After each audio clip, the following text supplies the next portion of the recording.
तो कैसे आप लोग, आशा करते हैं अच्छे होंगे। बेस्ट स्टडी बॉय सुशील सर चैनल पर आप सभी को स्वागत है। आज की क्लास में क्लास 10वीं का भूगोल एनसीईआरटी पढ़ेंगे और ये अध्याय जो है जल संसाधन के बारे में इससे पहले की क्लास में हम पार्ट 1 वीडियो बना चुके हैं। यदि वो वीडियो आप लोग नहीं देखे हैं तो हमारे वीडियो के डिस्क्रिप्शन बॉक्स में उस वीडियो को लिंक है, उस लिंक पर क्लिक करके आप देख सकते हैं। तो चाहे आप किसी भी एग्ज़ाम का तैयारी करते हैं तो आपके लिए ये एनसीईआरटी काफ़ी बेनिफिट होता है, आप लोग जानते होंगे। तो चलिए हम शुरू करते हैं। तो यदि पहले वाले वीडियो नहीं देखे तो हमारे प्लेलिस्ट के माध्यम से भी देख सकते हैं उसको। तो चलिए, जो हम इससे पहले की क्लास में हम बता दिए थे जल क्या है, जल को लिए हानि क्या है, लाभ क्या है और जल संसाधन का उपयोग, मतलब हम लोगों को जल संसाधन का उपयोग किस प्रकार करना चाहिए। तो भारत के आज़ादी जो है तीव्र गति से बढ़ रही है। अगर आज़ादी से अगर बात करेंगे, आबादी की बात करेंगे तो आबादी क्या हो गया है, तीव्र गति से बढ़ रही है, अत्यधिक बढ़ रही है और स्वतंत्रता के पश्चात जनसंख्या का लगभग तिगुनी हो गई है। मतलब जो है जब हमारे देश आज़ाद हुआ था तो उसके अपेक्षा अभी हमारे जनसंख्या कितना हुआ है, 3 गुनी हो गई है। जैसे अगर बात करेंगे हमारे स्वतंत्रता के समय में 1 जनसंख्या होगा तो अभी कितना हो गया है, 3 जनसंख्या हो गया है, मतलब ये 3 गुनी बढ़ गई है। आबादी वृद्धि के समय जल के सभी क्षेत्रों का मांग जो है अत्यधिक जो है बढ़ रही है। आबादी बढ़ने के फलस्वरूप क्या हो रही है, मतलब जो है अत्यधिक जल का मांग हो रहा है। जैसे अगर हम बात करेंगे, जैसे हमारे फैमिली अगर मान लिया जाए 5 गो परिवार है, 5 गो सदस्य है, तो 5 गो सदस्य में अगर मान लिया जाए जो 20 बाल्टी पानी का क्या किया जाता है, उपयोग होता है हर एक कार्य में। अगर मान लो इसमें जनसंख्या बढ़ जाए, अगर 10 परिवार हो जाए तो क्या होगा, यहाँ पर 40 नहीं बढ़ेगा, 40 लीटर पर 40 बाल्टी पानी बढ़ेगा कि नहीं, जन्मीन है।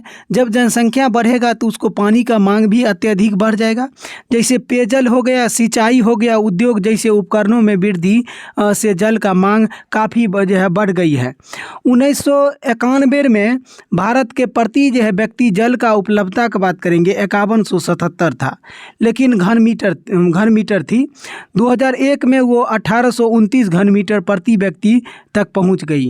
लेकिन अगर हम बात करेंगे संभावना है कि पूरे अगर विश्व के अगर बात करेंगे संभावना हम इस प्रकार बता सकते हैं जो 2025 तक जो है पहुँचते प्रति व्यक्ति जल का उपलब्धता 1342 घन मीटर प्रति व्यक्ति हो जाएगा। मतलब 2025 तक पूरे जो है जल का प्रतिशत का बात करेंगे, उपलब्धता प्रतिशत का घन मीटर में, तो 1342 जो है घन मीटर प्रति व्यक्ति हो जाएगा। और यह जल संकट की समस्या का आवागमन का संकेत प्रतीत होता है। इसके कारण हम ये समझते हैं कि जल संकट का प्रतीत हो जाएगा। अब जन्मीन है, अगर जनसंख्या बढ़ेगा अगर तो हम लोग अगर जब पानी का मांग अत्यधिक बढ़ेगा और 2025 तक संभावना है जे जल का मतलब संकट बढ़ेगा, जल उतना नहीं मिल पाएगा जितना आज हम लोग क्या करते हैं, उसको उपयोग करते हैं। यहाँ ऐसे संकट जो है संकटपान देशों की जल का आयतन करना पड़ेगा। जल का मानवीय जीवन में काफ़ी उपयोग है। अगर मानवीय जीवन के बात करेंगे तो जल का मांग क्या है, काफ़ी उपयोग है। और यहाँ तक के जीवन सूजन में भी जल महत्वपूर्ण है। अगर जीवन का सूजन के बात करेंगे तो जल महत्वपूर्ण है। और प्राणी एवं वनस्पति में अधिकांश भाग जल का बना होता है। अगर जल के बात करेंगे तो जल एक महत्वपूर्ण जो है क्या है, अगर हम संसाधन की बात करेंगे, जल का महान कवि रहीम कवि एक दोहा में दिया गया है इस प्रकार, जे रहीमन पानी राखियो बिन पानी सब सून, पानी गए ने उबरे मोती मानुष चून। मतलब मनुष्य के जीवन में पानी का महत्वपूर्ण काफ़ी अत्यधिक है। रहीम कवि इस प्रकार का दोहा के माध्यम से समझाते हैं कि ये पानी जो है हर एक व्यक्ति को ये बहुत बड़ा भूमिका होता है। अगर मान लिया जाए हमारे अगर रहीमन पानी राखियो जिन बिन पानी सब सून, बिना पानी के सब सूना सना, और पानी बिना न उभरे, अगर मोती मानुष चून। अगर मोती में अगर बात किया जाए, जिस मोती में अगर पानी नहीं रहता है उसको आप लोग पसंद नहीं कीजिएगा, बोलिएगा चलो ये अच्छा नहीं है। और जिसमें पानी अगर चमकदार रहता है उसको आप पसंद कर लीजिएगा। मनुष्य, जिस मनुष्य को पानी नहीं है वो क्या है, जिस मनुष्य को पानी नहीं है उसको हम क्या, कोई वैल्यू नहीं होता है। और चूना में अगर पानी नहीं रहता है तो उस चूना को क्या होते हैं, बे उपयोग हो जाते हैं, उसको उपयोग लायक नहीं रहते हैं। तो इसी प्रकार दोहा इस प्रकार दिया गया है। तो पानी क्या है, हमारे जीवन में महत्वपूर्ण है और इसमें महत्व का सहज ढंग है। यहाँ पर क्या आप जानते हैं, यहाँ पर समझ सकते हैं जब प्राणियों में 65% जो है, पौधे में 65 से 99% जल का अधिकांश विद्यमान रहता है। अगर प्राणी जीव जंतु जितने भी हैं, अगर प्राणी है तो उसमें कितना 65% पानी रहता है उसके शरीर में। और पौधे में बात करेंगे 65 से 99% अंश क्या रहता है, पानी विद्यमान रहता है। तो चलिए हम आगे की ओर बढ़ते हैं। यहाँ पर आप देख सकते हैं पानी का कुछ इस प्रकार आंकड़ा किया जा सकता है कि जल के स्रोत को सूची लंबित है और पेयजल हो गया, घरेलू कार्य हो गया, सिंचाई उद्योग एवं जल जो है जन स्वास्थ्य एवं स्वच्छता एवं मूल मलमूत्र विसर्जन इत्यादि कार्यों के लिए हम जल का अनिवार्य है।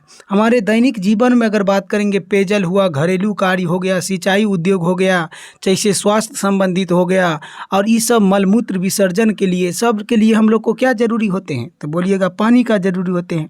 जैसे अगर बात करेंगे जल विद्युत का निर्माण हो गया, परमाणु संयंत्र शीतल जो है उसको शीतल हो गया, मछली पालन हो गया, कृषि वाणिज्यिक हो गया, और उसके बाद जल कीड़र जैसे कार्यों के लिए कल्पना बिना जल के नहीं किया जा सकता है, जल के बिना नहीं किया जा सकता है। भारत में जल उपयोग को बदलते स्वरूप को निम्न सारणी में दिया गया है। जो भारत में जो है निम्न प्रकार से जो जल का स्वरूप बदल रहा है, जल चेंजिंग हो रहा है, उसको इस प्रकार आप देख सकते हैं सारणी में दिया है जो है किस प्रकार भारत में जल उपयोग का बदल रहा है।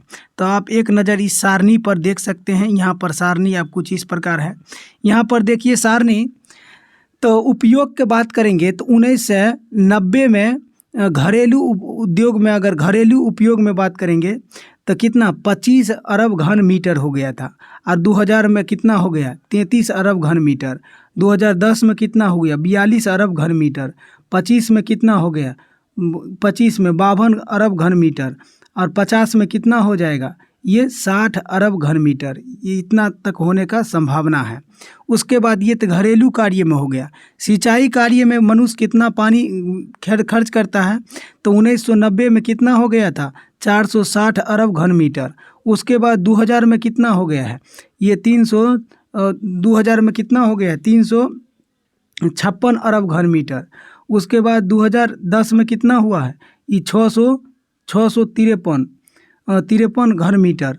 उसके बाद 2025 में कितना हो जाएगा 770 जो है अरब घन मीटर। उसके बाद 2050 में लगभग 800 घन मीटर हो जाएगा इस सिंचाई के लिए। अगर उद्योग की बात करेंगे तो उद्योग में 1990 में कितना था 15 अरब घन मीटर, कुछ लॉस हुआ है। और उसके बाद जो है 2000 में कितना था 30 अरब घन मीटर। उसके बाद जो है 2010 में कितना था 79 घन मीटर। और उसके बाद 2025 में कितना हो जाएगा ये 120 घन मीटर। उसके बाद 2050 में कितना हो जाएगा 130 घन मीटर, अरब घन मीटर हो जाएगा। ऊर्जा की बात करेंगे तो 1990 में कितना था 19 घन मीटर, 19 घन मीटर। 2000 में कितना था 27 घन मीटर, और 2010 में कितना था 44 घन मीटर। 2025 में कितना था 71 अरब घन मीटर हो जाएगा। और 2050 में कितना हो जाएगा 120 अरब घन मीटर। उसी प्रकार यहाँ पर देख सकते हैं अलग अलग दिया गया है, तो इसमें ज़्यादा समय लगने की वजह से आप इसको देख सकते हैं आप NCERT बुक से। तो चलिए हम आगे की ओर बढ़ते हैं। तो चलिए आगे हम समझेंगे बहुउपदेशीय परियोजना। कौन उपदेशीय परियोजना? बहुउपदेशीय परियोजना। तो परियोजना, बहुउपदेशीय परियोजना का मतलब हुआ जो आप इस प्रकार समझ सकते हैं, बहुउपदेशीय परियोजना बहुत सारे काम के लिए जो बांध बनाया जाता है, और उसी को हम क्या कहते हैं बहुउपदेशीय परियोजना कहते हैं। बहुत सारे काम के लिए जो बांध बनाए जाते हैं। तो चलिए, प्राचीन ग्रंथों एवं ऐतिहासिक अभिलेखों में स्पष्ट है कि ईंट, पत्थर, मिट्टी, मलबे एवं सहारे झीलों का अन्य जलाशयों और तटबंध जलाशय जैसे उत्कृष्ट कृत्रिम बनाई जाती हैं थी। अतः यह जो है परिपाटी नवीन नहीं है। और हमने आज कई जो है नदियों पर बांध बनाते हैं। आज हम लोग क्या करते हैं, कई नदी पर बांध बनाते हैं। तो आप बोलिएगा सर यहाँ पर ये बांध किसे कहते हैं, कौन चीज़, ये बांध किसे कहते हैं। तो बांध कहने का साइंस हुआ, जिस प्रकार अगर मान लिया जाए इस प्रकार का एक पहाड़ है, इस पहाड़ है और यहाँ से अब पानी निकल रहा है। तो पानी निकल रहा है, ये पानी निकल रहा है और इस पानी को बहाव के लिए आप यहाँ पर देख सकते हैं, पानी को बहाव के लिए हम कुछ में कुछ तो करेंगे। जैसे अगर मान लिया जाए यहाँ पर क्या है, पानी निकल रहा है, इस होकर के पानी निकल रहा है। तो पानी का बहाव के लिए यहाँ पर हम क्या करेंगे, पानी जब बह रही है तो यहाँ पर हम एक अच्छा सा क्या करेंगे, रोकने के लिए एक बांध बना देंगे, ऊंचे ऊंचे मतलब जो है मट्टी उट्टी बांध बना देते हैं। इसी को हम क्या कहते हैं, बांध कहते हैं। अब ये बांध जब हो गया है तो ये जब हमारे ये इस प्रकार दिया गया है तो इसी को हम बांध कहते हैं। तो बांध आप इस प्रकार समझ सकते हैं, आप इस प्रकार अन्यथा कह सकते हैं जे बांध, तो यहाँ पर बांध कहते हैं। और स्वतंत्रता प्राप्ति के बाद देश में आर्थिक रूप से आत्मनिर्भर बनाने एवं देशवासियों को जीवन स्तर को सुधारने हेतु योजना निर्मित हुआ, जिसमें नदी घाटी परियोजना आया। मतलब जब हमारे देश आज़ाद हुआ 15 अगस्त 1947 ईस्वी को, तो देश में जो है आर्थिक रूप से आत्मनिर्भर बनाने के लिए, आत्मनिर्भर यहाँ पर कहने का साइंस हुआ कि आत्मनिर्भर मतलब क्या हुआ। तो जैसे अभी मोदी जी क्या कर रहे हैं, आत्मनिर्भर बनाने के लिए क्या कर रहे हैं, आत्मनिर्भर भारत बनाने के लिए जोर दे रहे हैं। आत्मनिर्भर मतलब हुआ अपने आप सब चीज़ कर लेना। जैसे तो आप किसी पर डिपेंड ना होना, जो अगर कोई व्यक्ति कुछ देता है तो उस पर हम आश्रित रहते हैं, अपने आप को हर एक काम को कर लेना। तो स्वतंत्रता प्राप्ति के बाद देश को आत्मनिर्भर बनाने के लिए, देशवासियों को जीवन स्तर को सुधारने के लिए, हमारे जीवन स्तर किस प्रकार सुधरे, उसी लिए हम बहुउद्देशीय परियोजना का निर्माण किया गया था। यहाँ पर आप देख सकते हैं, क्या आप जानते हैं देश के विकास के रास्ते पर ले जाने वाले और परियोजनाओं का प्रथम प्रधानमंत्री, यही परियोजना जो लगाया था बहुउद्देशीय परियोजना, उसके लिए प्रथम प्रधानमंत्री जवाहरलाल नेहरू जी ने गर्व से कहा था आधुनिक भारत का मंदिर कहा था। किसको, बहुउद्देशीय परियोजना का। तो आपको इस प्रकार क्वेश्चन पूछेगा, जो बहुउद्देशीय परियोजना को आधुनिक भारत का मंदिर किसने कहा था, तो आप बोलिएगा जवाहरलाल नेहरू ने आधुनिक भारत का मंदिर कहा था। तो चलिए हम आगे की ओर बढ़ते हैं। यहाँ पर आप देख सकते हैं बहुउद्देशीय परियोजना कुछ इस प्रकार है। जब परियोजना जो विशेष बल दिया गया है, जो आत्मनिर्भर बनाने के लिए, हमारे जीवन स्तर को सुधार करने के लिए, इस परियोजना का विकास में कई उपदेश हैं। जैसे बाढ़ नियंत्रण हुआ, मृदा अपरदन हुआ, रोक हो गया। जैसे अगर मान लिया जाए मृदा का अपरदन होगा, अगर मान लिया जाए यहाँ पर हम बारंबार कहते हैं, यहाँ पर अगर पानी बह रहा है, पानी बहेगा तो यहाँ पर अगर हम बांध बनाएंगे तो यहाँ पर मिट्टी जो अपरदन हो रहा है, मिट्टी जो कट कट के अगर आ रहा है, तो बांध बना देंगे तो पानी ठमक जाएगा, तो मिट्टी भी रुक जाएगा, वहाँ से नहीं अपरदन होगा, तो बाढ़ नियंत्रण हो जाएगा। पानी अगर मान लो बांध ये टूटने का कगार पर होते हैं, तो इसको हम क्या करते हैं, अगर ये बांध नहीं रहेगा तो सब पानी आकर के बाढ़ आन देगा कि नहीं, एकदम आन देगा। तो इसलिए हम क्या करते हैं, बांध बना देते हैं। और बांध बनाने से फ़ायदा क्या है, जो बाढ़ आने से बच जाता है ये वाले क्षेत्र, यहाँ के जो वासी रहते हैं ये सब। उसके बाद जो मिट्टी अपरदन, जो ऊपर वाले जगह से यहाँ से जो मिट्टी अपरदन होता है वो नहीं होता है। और उसके बाद रोक लगता है।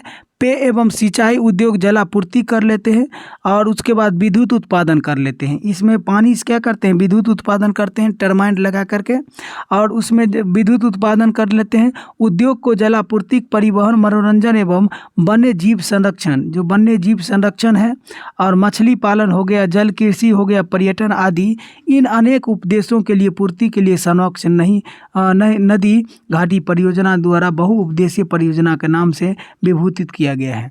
इसी को हम क्या कहते हैं, बहुउद्देशीय परियोजना, नदी घाटी परियोजना। जो बांध बनाने से जो बहुत सारे काम के लिए हम क्या करते हैं, बांध बनाते हैं, उसी को हम बहुउद्देशीय परियोजना कहते हैं। तो यहाँ पर आप देख सकते हैं, जो हम बढ़ाएं यहाँ पर देख सकते हैं आप, इसमें बोला गया है जो प्रथम प्रधानमंत्री का दृष्टिकोण था कि नदी घाटी परियोजना कृषि आयोगिक एवं ग्रामीण अर्थव्यवस्था आयोगीकरण तथा नगरीय जो है व्यवस्था को उसको समन्वित रूप से विकसित किया जा सकेगा। भारत में अनेक नदी घाटी परियोजना का विकास हुआ है।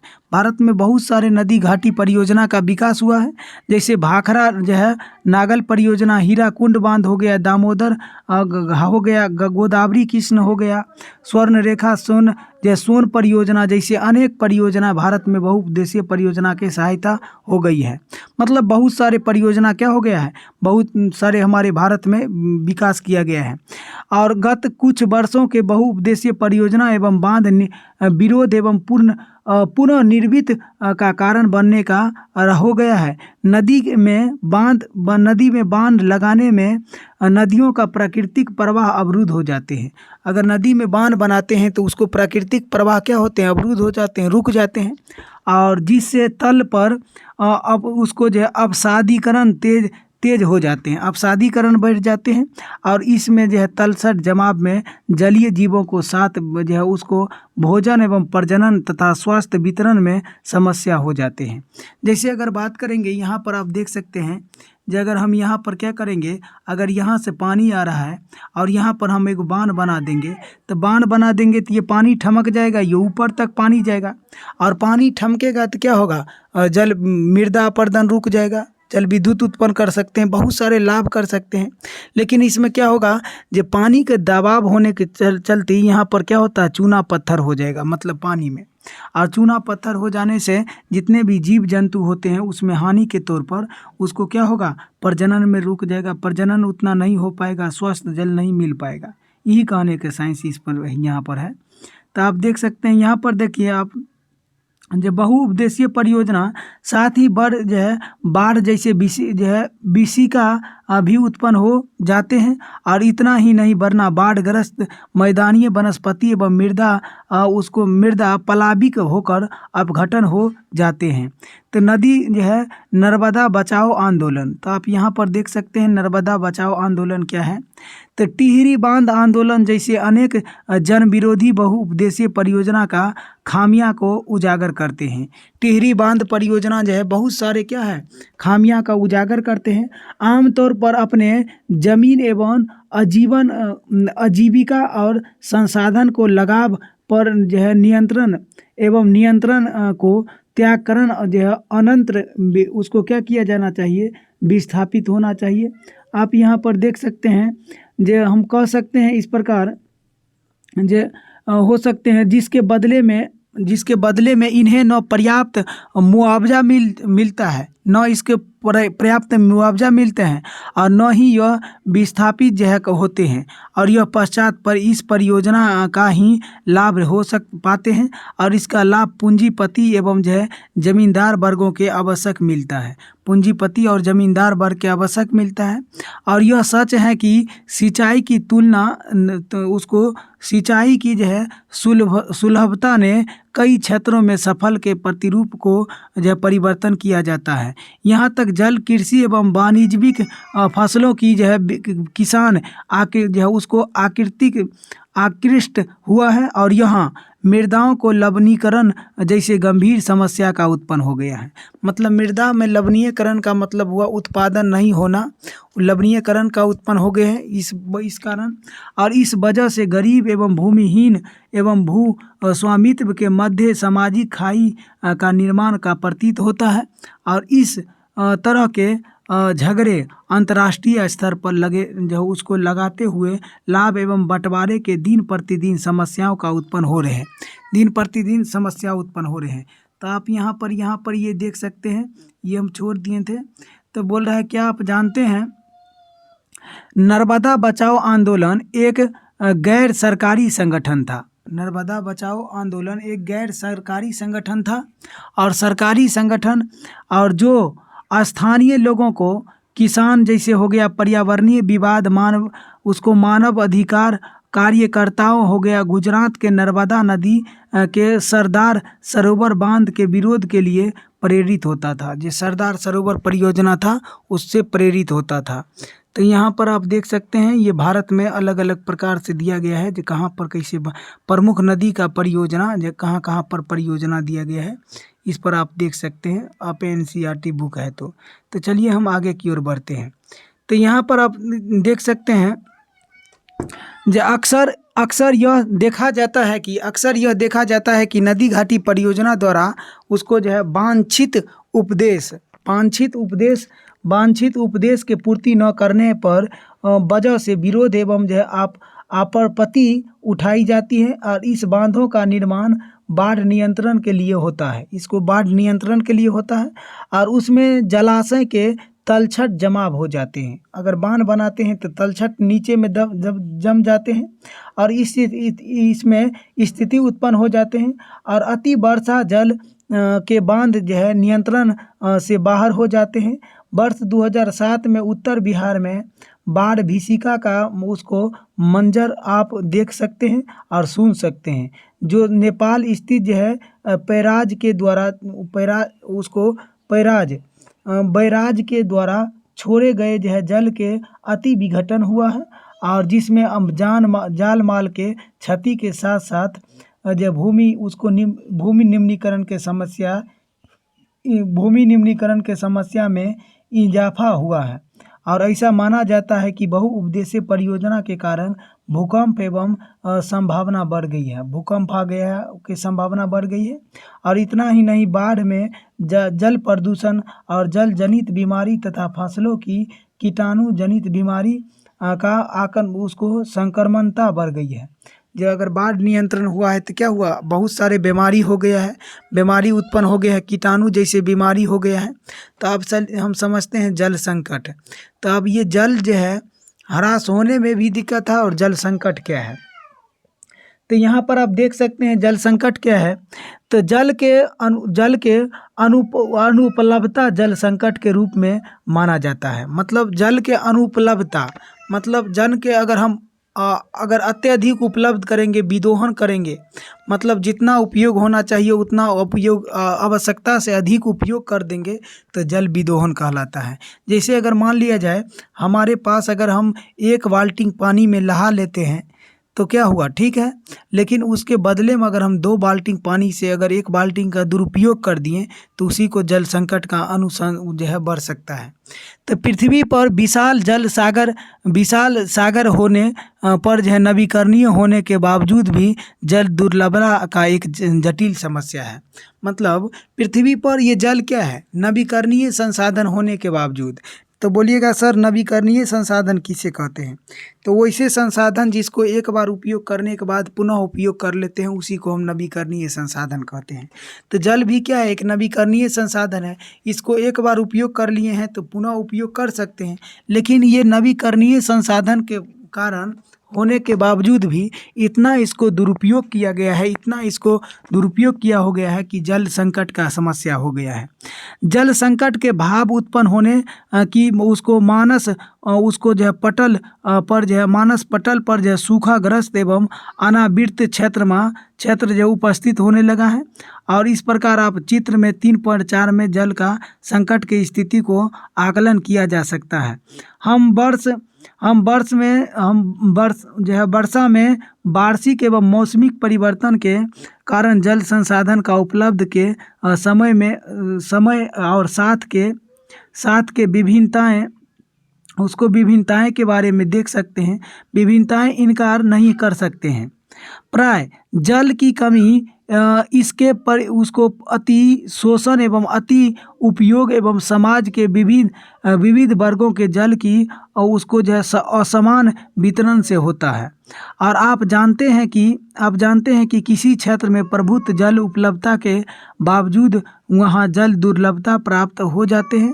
और हमारे कई शहरों इसके उदाहरण हैं, जैसे बढ़ती जनसंख्या के कारण, उसके बाद उनकी मांग एवं जल की असमान जो है वितरण में जल उसको दुर्लभता के परिणाम है। और उस जलाधिक से न केवल जल की घरेलू उपयोग बढ़ गए हैं और बल्कि अधिक अनाज एवं उत्पन्न हेतु जल के संसाधन का अति शोषण एवं जो है उसको सिंचित भूमि में भी अभी वृद्धि होते जा रहे हैं। और जिससे शुष्क ऋतु में कृषि किया जा सकता है। और अक्सर ऐसा देखा गया है कि जो किसान पर खेतों पर जो अपने निजी कुआं एवं नलकूप द्वारा भूमि सिंचित कर जो है कृषि उत्पादन के लिए बढ़ावा देता है। मतलब अधिकांश किसान को देखा गया है जो भूमि सिंचित करने के लिए अपने अपने क्या करते हैं, अपने उस पर मतलब जो है अपने कृषि पर बढ़ावा देते हैं। परंतु जरा भी आप सोचिए कि इसका परिणाम क्या होगा, और इसके भूमिगत जल स्तर नीचे की ओर हो सकता है, और जल की उपलब्धता की कमी आ जा सकती है। जैसे समुदायों में पेयजल के अभाव के साथ ही भोजन सुरक्षा के भी खतरे पड़ सकता है। स्वतंत्रता पश्चात के बाद भारत में तीव्र गति से औद्योगिक एवं जो है नवीकरणीय विकास हुआ है। मतलब जब देश हमारे आज़ाद हुआ है तब क्या हुआ, तीव्र गति से नवीकरणीय, अगर हम औद्योगिकरण और नवीकरण विकसित हो गया है, और आज बहुउद्देशीय कंपनियां, बहुराष्ट्रीय कंपनियां अपने पैर जमा दिया है। बहुत सारे बहुराष्ट्रीय कंपनियां क्या हुआ है, भारत में आकर के अपने राष्ट्र जमा दिया है अपने, और उद्योग के वजह से मृदु जल का दबाव बढ़ गया है। ये मृदु जल जो होते हैं, जो मृदु जल किसे कहते हैं, वैसा जल जो हम पीते हैं उसी को हम मृदु जल कहते हैं। तो मृदु जल की हैं, और इस उद्योग के संचालित करने के लिए ऊर्जा की आवश्यकता होते हैं, और जिसकी अधिकांश हिस्सा क्या होता है, अधिकतम हिस्सा पूर्ति जल विद्युत के जो है पूर्ति जल विद्युत द्वारा होते हैं। और शहरों में बढ़ती आबादी एवं शहरी जीवन शैली के कारण जल की विद्युत एवं आवश्यकताओं में त्वरित वृद्धि हुआ है, और यहाँ नलकूप हो गया लगाकर जो है जल विद्युत के अंधाधुंध जो है शोषण किया जा रहा है। आज हम लोग देखते हैं बहुत सारे जो है मृदु जल को क्या करते हैं, उपयोग करते हैं। जैसे अगर हम बात करेंगे तो जल हम समझेंगे और जो है नवी भूमिगत जल और इस सब के बारे में पढ़े हैं, तो बहुत सारे शोषण होता है। जैसे अगर बात करेंगे, जैसे पृथ्वी के जल में अगर हम मान लिए जाए खेत सिंचाई करेंगे, तो सिंचाई करने से अगर हम किसी झील और तालाब वाले से अगर सिंचाई करेंगे तो उस पानी का दिक्कत नहीं होगा। उस मतलब जो है खेत में जो उत्पादन कृषि करते हैं, कृषि को नाश होगा, तो बोलिएगा नहीं, कृषि का नाश नहीं होगा। लेकिन अगर हम बात किया जाए, अगर वो जल अगर झील और तालाब वाला हम लोग पीते हैं तो उससे क्या होगा, बहुत सारे हानिकारक होगा, क्योंकि बहुत सारे उसमें कीटाणु वगैरह रहता है। तो इसमें क्या होगा, हम लोग को विषैला चीज़ होने के कारण नुकसान हो जाएगा। लेकिन व्यक्ति क्या किया है, अंधाधुंध मृदु जल का क्या कर रहा है, नलकूप के द्वारा सिंचाई कर रहा है। जैसे मान लिया बोर्डिंग के द्वारा क्या करते हैं, वो पटाई देते हैं, तो मृदु जल वो निकल रहा है। और ये मृदु जल के निकलने के कारण हम लोग को एकदम क्या होगा, बहुत बड़ा समस्या का सामना करना पड़ सकता है। और अभी तक हमने जल संकट का एक जो है मात्रात्मक पहलू पर चर्चा किए हैं, परंतु हम जो है देश में कुछ ऐसे भी परिस्थितियां हैं जहां पर जल की पर्याप्तता होने के बावजूद होने पर प्यासे रह जाते हैं। मतलब ऐसे भी परिस्थिति देखे हैं जहां पर जल उपलब्धता है, लेकिन वहाँ पर क्या है, वहाँ पर लोग प्यासे रह जाते हैं। बता सकते हैं कि ऐसा क्यों है, और इसका दुर्लभता का कारण क्या है, जल का खतरा। तो जल का खतरा क्या है, तो यहाँ पर देख सकते हैं उसको जल का खतरा का कारण हम बता सकते हैं। दुर्लभता के कारण जल की खतरा गुणवत्ता एवं किसी भी राज्य के देश के लिए उसको चिंतनीय विषय है। और घरेलू एवं औद्योगिक अपशिष्टों, रसायनों एवं कीटनाशकों कृषि प्रयुक्त होते हैं, और उसमें जो है वाले उर्वरकों जल के निम्न मिल जाने से जल की गुणवत्ता बुरी तरह से प्रभावित हुए हैं। मानव के लिए अति जो है नुकसानदेह हैं। और बिहार एवं पश्चिमी बंगाल में कृषि भागों में कुछ भागों में जल की अति दोहन के संचित की राजस्थान, महाराष्ट्र इसके जो है फ्लोराइड उसको इसके लिए उसको संकेंद्रीकरण वृद्धि में उसको सीवेज एवं जो है जल जवाब के भारत में अधिकांश नगरों क्षेत्र में धरातलीय जल एवं जो है उसको जो है दुष्ट प्रभावित हो गए हैं। भारत की अधिकांश नदी प्रदूषित हो गए हैं। अनेक छोटे नदी अत्यधिक क्या हो गए हैं, अत्यधिक जो है विषैले हो गए हैं। तो आप यहाँ पर ये देख सकते हैं, 3 पॉइंट हम छोड़ दिए थे, ये अब क्या आप जानते हैं। यहाँ पर आप देख सकते हैं स्वीडन के एक जो है विशेषज्ञ फोल्क मार्क के अनुसार प्रत्येक व्यक्ति को प्रतिदिन 1000 घन मीटर जल का उपलब्ध करते हैं। मतलब स्वीडन के जो है एगो विशेष जो है वैज्ञानिक जो है फॉल्कन जो है मार्क ने बोला गया है जो प्रत्येक व्यक्ति क्या कर रहा है, एक दिन में क्या करता है, 1000 घन मीटर जो है जल का क्या करता है, इसके उपलब्ध जो है आवश्यकता है। और इसमें कम जल उपलब्धता जल संकट है। अगर इससे कम जल मिलता है 1000 घन मीटर से, तो ओकरा हम क्या कहते हैं, जल संकट कहते हैं। तो यहाँ पर आप देख सकते हैं ये छोड़ दिए हैं। तो वर्तमान में भारत में अगर हम वर्तमान समय में भारत में कृषि विद्युत एवं लगभग 22% का जल जो है विद्युत उत्पादन करते हैं। 22% क्या करते हैं, जल विद्युत उत्पादन करते हैं। यहाँ पर आप देख सकते हैं जे केवल कानपुर में 180 चमड़े का कारखाना है। किस चीज़ का, चमड़े का कारखाना, जो प्रतिदिन 58 लाख लीटर जो है मल जल गंगा में विसर्जन होता है। उनमें विभिन्न प्रकार के जो विषैला जल है उसमें क्या होता है, कानपुर से वो क्या होते हैं, गंगा नदी में परिवर्तन होता है। तो वीडियो लंबा होने की वजह से आज हम क्या करते हैं, इतना ही पर छोड़ देते हैं। आने वाले वीडियो में हम जल संसाधन के प्रबंधन का आवश्यकता के बताएंगे, उसको लिए क्या क्या प्रबंधन करना चाहिए, कैसे क्या करना चाहिए। तो हमारे वीडियो आप लोगों को अच्छा लगता है तो हमारे वीडियो को सब्सक्राइब करें, हमारे चैनल को लाइक करें, शेयर करें, दोस्तों में शेयर करें। तो आज मिलेंगे नेक्स्ट वीडियो में, जल संसाधन एवं उसके प्रबंधन के बारे में बताएंगे। तो आज के लिए इतना ही। जय हिंद।